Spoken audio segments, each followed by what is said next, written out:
Mais tu es qui? Tu as un magnifique maillot du CNJ, c'est ça, Voilà, hein? Centre national du jeu. Donc tu fais partie Je du- suis le président. Voilà. D'accord. Parce qu'il y a le bureau composé de bénévoles. Très bien. Donc président, vice-président, secrétaire, trésorier. Donc j'étais trésorier et Donc je tu suis gères devenu tout. président. Tu gères, Je gère voilà. tout, non, puisqu'on a 9 salariés plus 3 personnes de la mairie. Donc la directrice du CNJ Marine qui est détachée de la mairie en fait, et après on a une équipe de salariés. Centre national du jeu, c'est une association qui regroupe la partie ludothèque, donc avec 6 sections. Donc là, comme tu vois aujourd'hui, tu as jeux de société, donc jeux de société, jeux de figurines, jeux de plateau. D'accord. Donc Tu as- figurine, c'est derrière, c'est ce qu'on a vu. Là, on va continuer. Mais- Et ensuite, tu as aussi le Scrabble, le Go et les échecs. Donc ça, c'est les différentes sections qu'on a. Ensuite, on a aussi la petite enfance. Donc ça, c'est pour les petits jusqu'à 7 ans. Donc De vous un- de éveillez 1 à les 7 ans. enfants à jouer aux jeux de société. Exactement, de 1 à 7 ans, puisqu'au niveau du jeu de société, tu as toute l'approche ludique, mais tu as aussi l'approche éducative, c'est-à-dire que déjà au niveau psychomoteur de l'enfant, au niveau de son éveil, de la motricité, et après au niveau sociable, enfin au niveau, Oui. au niveau du contact avec les autres enfants, apprendre à jouer, apprendre à perdre. Savoir perdre, c'est pas évident. N'est-ce pas? Certains adultes ont du mal hein, quand on sont. à Oui, perdre. voilà, exactement. Mais apprendre, voilà, le jeu. Donc ça, on a la partie petite enfance. On n'est pas une garderie puisqu'il faut systématiquement qu'il y ait au moins un parent D'accord. avec l'enfant. Donc on est là pour jouer ensemble. On n'est pas là pour laisser les gamins pendant 2 heures le temps qu'on aille faire autre chose. Donc c'est un partage entre Ouais, les exactement. parents et puis les enfants. Exactement, entre ou les nounous par exemple, on a D'accord. beaucoup de nourrices qui viennent la semaine avec les enfants, mais c'est vraiment un lieu de partage. Il y a aussi l'aspect donc concours de créateurs.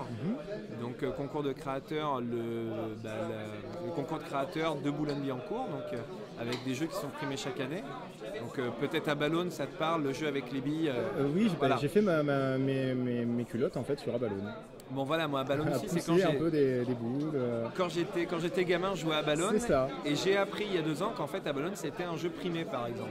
D'accord. De Boulogne-Billancourt. Vous primez des jeux dans Exactement. cet ensemble. D'accord. Tous les ans en fait, il y a donc les créateurs, c'est des créateurs au niveau mondial qui nous envoient des maquettes. Alors il y a énormément de maquettes. Il y a un premier filtrage, on doit relire les règles, les prototypes, etc.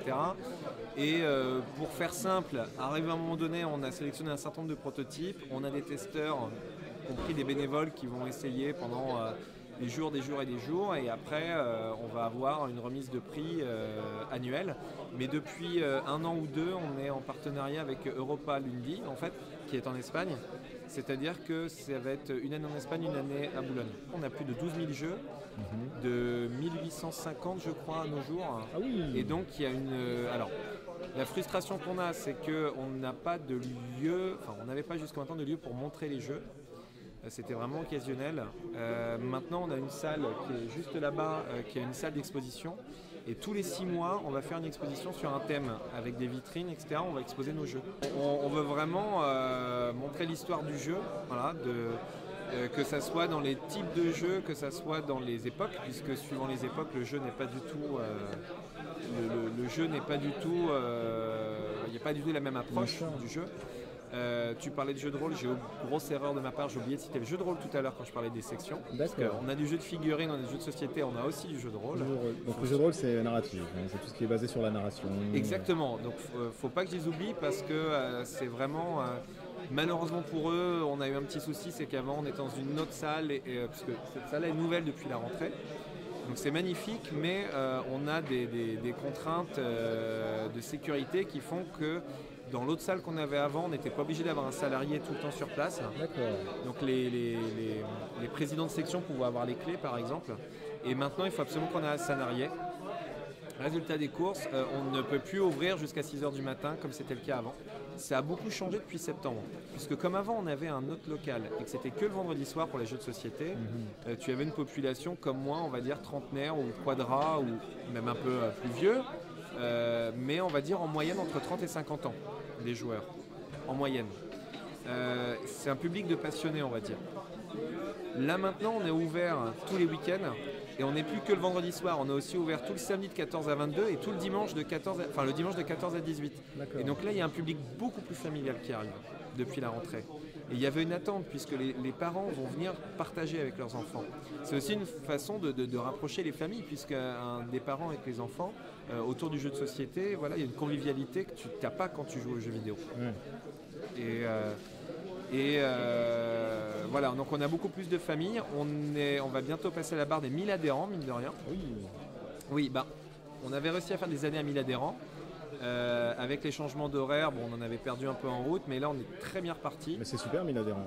C'est énorme, c'est énorme. On en a quasiment la moitié, c'est en petite enfance, parce que ça, il y a une énorme demande, surtout dans ce quartier qui a la moyenne d'âge la plus jeune de Boulogne. En moyenne, c'est des trentenaires avec 2 enfants dans ce quartier. Donc là, on a même dû arrêter des adhésions. On a eu beaucoup trop, enfin, on n'a jamais trop, mais je veux dire, arrivé à un moment, on doit restructurer parce qu'on ne peut pas accueillir trop d'enfants en même temps. Ne permettent pas d'accueillir. Voilà, et pour la sécurité des enfants et pour la qualité du jeu, etc., on ne peut pas accueillir trop de monde. On veut vraiment qu'il y ait une nouvelle dynamique depuis cette saison pour que les gens changent de section, s'intéressent un peu à tout et touchent à tout. Et surtout qu'avant, on payait une adhésion par section. Et depuis cette saison, quand tu payes ton adhésion CNJ, tu as le droit d'accès à toutes les sections. D'accord, donc ça t'ouvre vraiment les portes. Ça t'ouvre les portes, voilà. Et on veut faire découvrir. Et après, charge aux adhérents de faire découvrir. Il ne faut pas oublier qu'on est une association. Et moi, j'aime ce côté esprit associatif de partage. Comme je le disais, tu peux avoir aussi l'aspect consumériste parce qu'on a quand même des centaines et des milliers de jeux. Donc tu vas retrouver plein de jeux à 50 € le jeu, tu n'as peut-être pas l'occasion de t'en acheter des dizaines chez toi. Ouais, et aussi tu retrouves le public et tu retrouves des potes ici que tu ne peux pas accueillir chez toi. Mais au-delà de l'aspect je viens, je consomme avec la boîte, c'est aussi l'aspect je viens, je vais proposer de nouveaux joueurs, je vais faire découvrir, je vais partager, je vais jouer. Donc les adhérents sont un peu les ambassadeurs du CNJ. Complètement. Très bien. Écoute, je vais continuer encore à voir un peu l'étendue des tables, m'immiscer un peu dans la vie des gens. C'est jusqu'à 10h du matin, donc tu auras le temps de faire. Oui, donc la nuit va être longue. Merci infiniment. De rien. Et, écoute, à bientôt. À très bientôt alors. Your ship has symmetry. It has the power of geometry. I admire its parallel lines, its perfect curves, its superb design. But my ship does not need to be perfect, it does not need to impress. For you see, my ship is a space walrus. Oh, it's a space walrus. I can see that you're jealous. Migrating through the cosmos, hibernating amongst the stars. Come join me on my wall. Monsieur Cyril, comment ça va? Ça va bien. Ça va très bien. Oui. Donc du coup, rappelle-nous qui t'es. Tu travailles pour Istari. Pour Istari, oui, tout à fait. Depuis combien de temps déjà Istari? Créé en 2004. Oui, donc ça y est, c'est un peu rodé dans le temps. Ouais, c'était fin 2004, donc on est fin 2012, donc oui, ça va faire 8 ans, je crois. Ah oui, peut-être 9, je ne sais même plus comment on bonne compte. petite boîte. Ouais, c'est pas mal. De combien de personnes? À l'heure actuelle, toujours un et demi, c'est derrière moi, et Gabriel qui bosse à mi-temps pour nous. D'accord. Donc voilà, on est resté une petite structure. Tu as commencé avec Caillou, c'est ça? Moi je m'y connais pas tellement. Non, le premier c'était Is. Is. Ouais. D'accord. Et est venu ensuite Caillou. C'était en 2004. C'était un jeu de moi que j'ai auto-édité en fait. C'était le début de l'histoire. Et ensuite Caillus en deuxième jeu.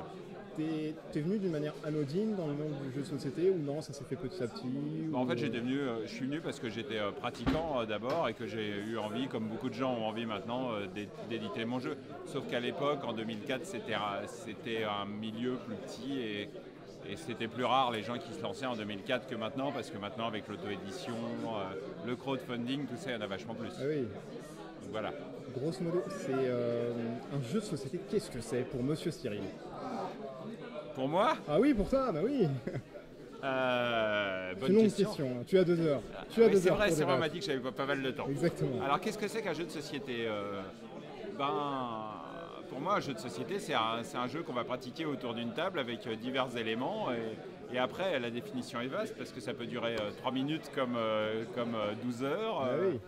ça peut demander très peu d'éléments comme pléthore d'éléments, plateau, figurines, tout ce qu'il faut.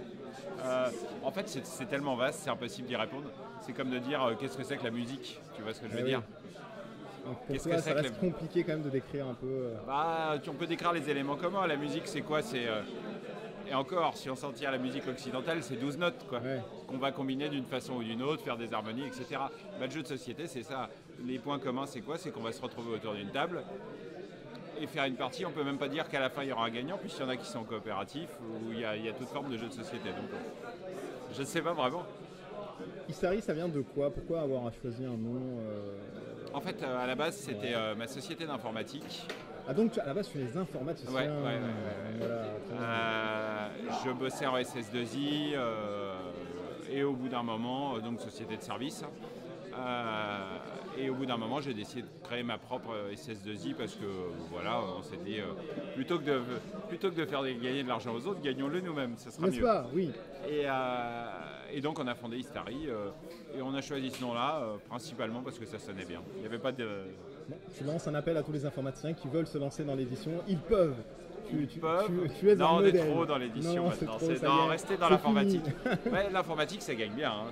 Je pense même que ça gagne plus que l'édition. Donc après, pour moi, c'était un métier qui était pas très intéressant. Donc c'est pour ça que à un moment donné, on a cherché à se diversifier dans autre chose. Et comme j'étais passionné de jeux, je me suis dit, faisons des jeux à la place. De par ton expérience dans l'édition, on entend beaucoup de personnes qui veulent se lancer parce que voilà, c'est quelque chose qui plaît énormément. Quelles ont été vraiment les contraintes? Alors toi, c'est un peu plus problématique parce que tu es arrivé à une époque où peut-être c'était plus simple. Et maintenant, tu nous dis qu'il y a des problématiques certaines et qui sont visibles. La contrainte principale, moi je dirais que c'est le risque financier parce que en fait, beaucoup de gens se lancent, donc il y a de plus en plus de jeux qui sortent, et beaucoup de gens se lancent, et malheureusement pour faire un jeu qui soit rentable, tu ne peux pas te permettre de faire un petit tirage, donc il faut faire un tirage de taille moyenne, on va dire, donc je sais pas, 2000. À 2000 c'est moyen. Ouais, enfin... Est-ce que ça dépend du jeu? C'est-à-dire tu vas pas faire le même tirage qu'un Caillus, et si tu sors un truc à la Cocktail Games, je pense que non, ça varie très peu en fait. C'est un peu comme les photocopies, plus t'en fais, moins ça te coûte à l'unité. Donc voilà, le truc, la difficulté c'est de trouver le juste milieu. Parce que si tu te dis, en faire 1000 ça me coûte, ça peut coûter plus cher que d'en faire 2000, d'en faire 1000. Donc ok, on va se dire ok, je vais en faire 2000. Après tu vas dire bon ok, à 3000 ça coûte 20% moins cher à l'unité que d'en faire 2000. Le problème c'est, vas-tu pouvoir les vendre? Parce que si tu pouvais n'en vendre que 1500 et que tu en as 1500 dans ta cave après, qu'est-ce que tu en fais? Et surtout, c'est d'accord, ça t'a coûté 20% moins cher à la production, mais ils sont toujours dans ta cave. Donc c'est un poids mort. Donc je pense que c'est la vraie difficulté de nos jours, c'est que le marché est de plus en plus concurrentiel. Nous, Istari ou Matago ou d'autres, on a quand même une prime à l'existant. C'est-à-dire que on a un public qui suit à peu près fidèlement ce qu'on fait et tout ça, donc on a moins de mal à vendre un jeu. Mais un nouvel arrivant, il arrive en tant que nouvel arrivant, il doit faire ses preuves et c'est vachement difficile parce que moi, quand j'ai commencé, sur le marché core, Istari c'est le jeu un peu core, sur le marché core, il n'y avait personne en France. Donc tu as vraiment été l'un des précurseurs qui est... Précurseur, je sais pas. Ça existait déjà en Allemagne et nous on s'est dit, s'il y a des joueurs allemands qui aiment bien jouer à des jeux corps, il doit y avoir des joueurs français qui jouent à des jeux corps. La preuve, j'en étais. Donc le but du jeu, c'était de sortir un truc... c'était de sortir des jeux un peu plus corps et de se positionner dans une niche. Tout en sachant qu'on ne vendrait jamais des milliards de jeux, mais qu'on pourrait vendre ceux qu'on avait à vendre. Sauf que maintenant, c'est un petit peu plus compliqué parce que les passionnés qui se lancent ont tendance à se lancer dans le corps aussi. Party game, c'est vraiment spécial. Quand tu es un passionné de jeu, tu vas d'abord commencer par te lancer dans des jeux un petit peu plus complexes parce que c'est ce que tu joues, etc., etc. Et du coup, le marché se sature tout seul et du coup, c'est plus complexe.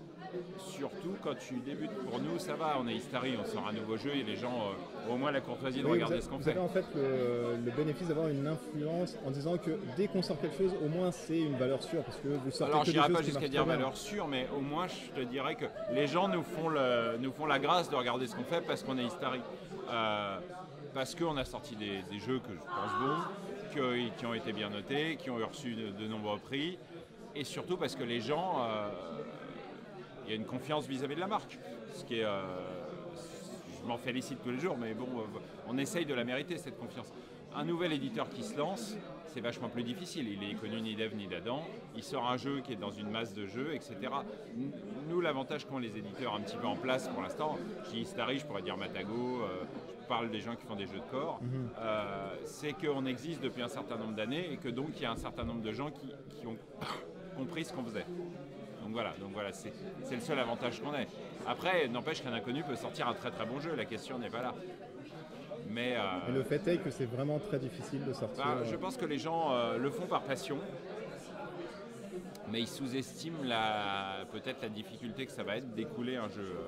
Alors après, maintenant, il y a le crowdfunding, c'est encore un petit peu différent, puisque ça consiste à faire financer ton jeu par d'autres gens avant de le sortir. Alors, pour ceux qui ne savent pas, c'est du genre Kickstarter, etc. Exactement.